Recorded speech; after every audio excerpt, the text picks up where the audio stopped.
Бүгінгі таңға бір уағыз сол мұғжиза туралы. Негізі былай мұғжиза сөзінің мағынасы шарасыз, әлсіз, дәрменсіз қалдыру.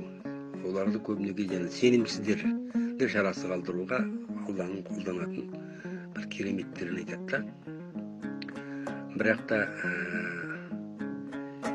Құранда айтады, біз сенен бұрын да елшілер жібергенбіз. Біз оларды көп туралы саған әңгімеледік, көбісі туралы айтпадық дейді. Елші де қашанда небір берген шанда мұғжизаны келтірсе дейді, мысалы үшін, тек ол Алланың еркімен болады дейді. Және Алланың бұйрығы келген сәтте ол жасалынып тұрады дейді. Ал сонда дейді, оны жалған санайтындар жойылып отырылады дейді. Бұл жерде соның керемет бір условиясы бар да, мысалы үшін. Бірде-бір сенен бұрынғы елшілер жібергенбіз, және олардың жұбайлары, балаларын бергенбіз. Әрбір пайғамбарға Алланың еркімен ғана елші белгіні шан жаңағыдай мұғжиза жеткізе алады дейді. Әрбір белгілі уақыттың өзінің жазбасы бар дейді, мысалы үшін. Алла нені қаласа жояды, нені қаласа бекітеді. Сондықтан дағы маған көбінесе елдің айтатыны, мұғжизаң қайда, бір бомба сиқылды бір жармайсың ба, өйтпейсің ба, бүйтпейсің ба деген әңгіме көп айтылады. Жалпы негізі мен сіздерге айтайын дегенім, ақиқатты түсінем деген сенімді бар деп болған адамға ол түк емес. Ондай мұғжиза кәпірлерге, сенімсіздерге, тәлкек қылып тұрған, Алланы сынап тұрған сондай адамдарға ғана маңызды болып саналады. Мен сіздерге айтар едім, Інжілде былай айтады, рухтың өзі әртүрлі болады дейді. Адамға қонып тұрған руханияттан рухтың өзі әртүрлі болады дейді. Сондықтан дағы қандай да кереметтер, емшілік, балгерлік, бақсылық, барлығы да сол рухтың құдіретімен болады да, адамдарға қонатын нәрсе. Бірақ соның өзінде де оны сынаңдар дейді, рухты сынаңдар дейді. Ол не деген сөз? Және де сол жемісінен ғана білесіңдер дейді. Мысалы үшін жер бетіндегі мыстандар, албастылар, экстрасенс толып атқан енді рух әлемін пайдаланатын адамдардың барлығы бір кереметтер келтіреді. Мысалы үшін қаралықтың иесі, албастының өзі бір жағынан кісіні емдейді, бір жағынан жамандық жасайды. Бұл жерде сауда. Мынау боқ сасыған денесі үшін сол бір сыздауық шықса, адам соның жазылуы үшін неге болсын сенеді. Олай болатын болса, сайтан оп-оңай. Сенің шиқаныңды жазып береді, бірақ сен сайтанға сенесің. Мынау керемет екен деп. Болды, сайтан сенің түкке тұрғысыз боқ сасыған денеңді, бұл дүниеде уақытша ғана саған берілген қалатын денеңді сақтау үшін ішкі жауһар жаныңды сатып жібересің. Түсінесіздер ме? Сондықтан да бір жерде бір емші шығыпты, бір жерде бір балгер шығыпты, бір жерде бір пайғамбармын деп біреу емдеп жатыр екен деген, мысалы үшін, кеше бір неден жаздым, мысалы үшін, Нигерияда бір пайғамбармын деген шығыпты деп, елдің бәрін Иса құдайым деп емдеп жатыр дейді. Керемет екен деген сиқылды. Иә, ол ұсақ түйек кереметтер, ал бірақ та оның ар жағында сауда тұр. Соған барасың, шиқаның ба, рағың болсын, тіптен емделіп шықсаң да, тәнің жаныңнан артық болады саған. Сол тәнің жазылу үшін сен жаныңды сатып жібересің да. Продал душу дьяволу деген сөз осыдан шығады да. Сондықтан дағы сіздер ешқашанда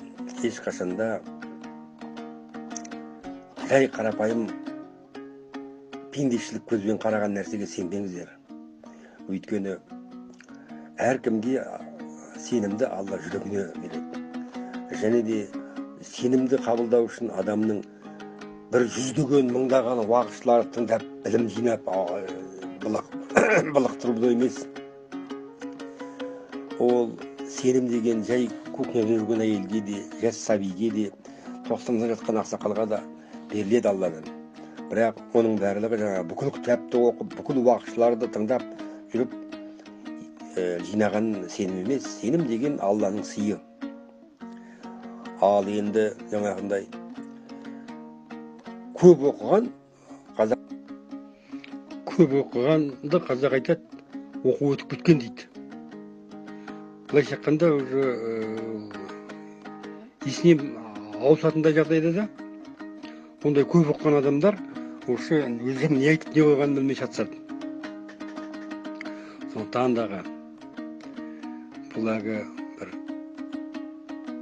мұғжизаға қарап біз сенімге жетеміз дегенде бос сөз. Алла жазбаса ештеңе ете алмайсыңдар. Бұл жерде сонымен қоймай Мұхаммедтің кезінде керемет түскен Құранның өзі керемет емес пе? Не болмайтын болса, айды екіге бөлген емес пе? Бәрі өтірік. Мұхаммедтің кезінде керемет түсірілмеген.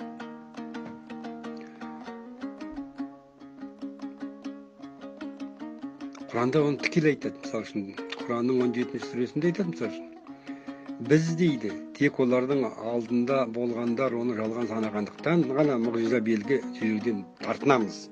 Біз сәміттіктерге олар үшін ой салатын белгі нышан, кереметтер бола алатын түйені шығардық дейді. Ал олар оған қарсы қатыгезденді. Біз кереметтерді тек қана қорқыныш үшін жібереміз дейді.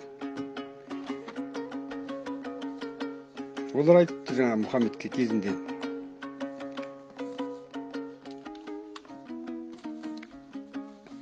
Сен дейді, қараңыз, жерден бұлақ шығармайынша,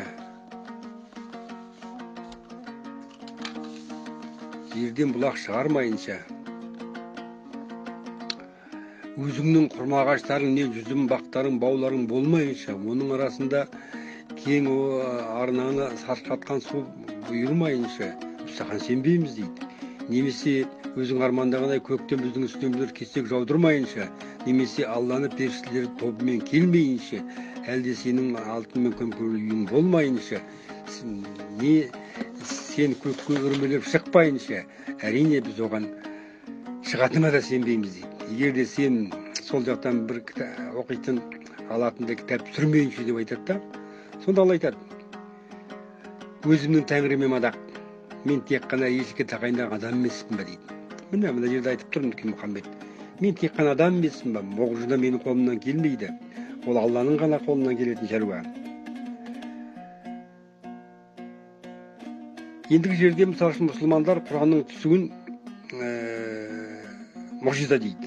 Алайда жер бетіне Құраннан басқа 62 кітап түскен. Оның бәрі неге мұғжиза есептемейсіңдер ендеше? Егерде шыншыл болсаңдар осыны айтыңдар маған. Енді Мұхаммед миғражға көтерілуі мұғжиза десек, барлық пайғамбарлар миғражда емес па? Ал айдың екіге бөлуі қиямет сағатының қарсаңында болу керек. Онда сол айтылады, міне сағат орнады да ай екіге бөлінді дейді. Демек, міне қиямет келді де ай екіге бөлінді дейді. Қашан қиямет бізге келіп еді? Қиямет әлі келген жоқ. Демек, айдың бөлуінде болған жоқ. Ол сол қияметтің алдында болатын мұғжизаны айтып тұр. Сондықтан дағы айдың бөлінуі де, жаңағы кітаптың түсуі де, барлығы да мұғжизаға жатпайды. Мұхаммедтің кезінде мұғжиза түспеген. Ол Мұхаммед пайғамбардың бір өзінің ерекшелігі. Кезінде мұғжизаның кереметте түсуі мүмкін, бірақ ол мәселенің бәрін Алла өзі шешеді. Сондықтан да мен сендерге өтінемін. Өйтіп адаспаңыздар. Одан да Аллаға жалбарынып сенім сұраңыздар. Алла менің жүрегіме сенім бер, таза ақиқатқа сеніміме нәсіп ете көр деп. Міне сонда ғана барлығы болады. Ал енді жаңағындай біреу бір шиқанымды жазды екен деп, оны Құдайдан кем десең болды. Жаның жаһаннамға кетті дей бер. Жараң жазылады, иә. Бұл дүниеде де өмір сүресің. Осы арасын дұрыс түсініңіздер, ағайындар. Мұғжиза, ол тек сенімсіздердің талабы. Олар Мұсадан онан да зор сұраған. Мұғжиза түгілі Құдайдың өзін маған әкеліңдер деген ғой. сол Құдайдың өзін әкеліңдер деген сәтте жаңағылар жермен жексен болған ғой. Әлде сендер соны қалайсыңдар ма? Сондықтан дағы ағайын туған туыс адаспаңыздар. Және де көрінген музейдаға, көрінген бір неде қарап Құдайды танимын деп ойламаңыздар. Тануларыңыз мүмкін Құдайдың құдіретін ғана, Құдайдың өзін тани алмайсыздар. Құдайдың өзін тану үшін біріншіден сенім керек, екіншіден жаңағындай дұрыс білім керек. Дұрыс білім ол Құран мен Інжілде. Және оны ислам мен христиан қате түсінгендіктен біз оны қауызынан аршып, қазіргі таңда нақтылы таза ілім қалпына келтірдік. Сондықтан дағы міне көк пен жердің ілімі қосылып, шариғат пен тариқат қосылғанда ғана Алланың сөзі мен рухын танитын боласыздар. Сөзі мен рухын танысаңыздар, Алланың нұрына бөленесіздер. Демек сіздер ақиқатқа жетесіздер. Жақсы достар.